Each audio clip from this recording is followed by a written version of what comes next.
रथयात्रा किमिति भाबरे चली गत 3 वर्ष पूर्वर आपण मध्यम आम बहुत सहयोग पाइचु विगत वर्ष आम पहंडी मध्यम यात्रा आरंभ कलु द्वितीय वर्ष गला यही वर्ष तृतीय वर्ष आम यात्रा करुचु आमको पाखापाखि ठाकुर जो निर्देश अच्छी से निर्देश अनुसार 3 वर्ष पहंडी यात्रा पर रथ निर्माण करने बहुत भक्तजन मैंने उपदेश देले आम मानि आम रथ कलु ना आसंता वर्ष पतित पावन ठाकुर बोध हुए आम भावुचे ये रथरे विराजमान करेंगे यह महाप्रभुंर इच्छा बहुत भल लगुच आज जो वर्षा झड़ीर माहल एत भक्त सज्जन संकीर्तन मंडली माध्यम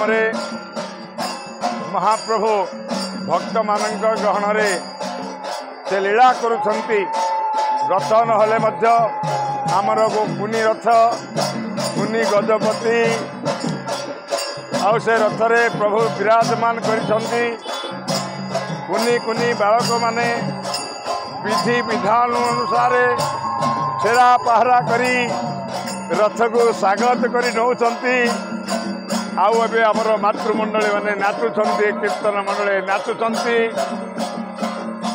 एवं एपटे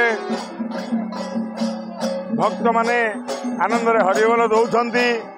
महाप्रभु तांको इच्छारे नाची नाची झुली झुली हली हली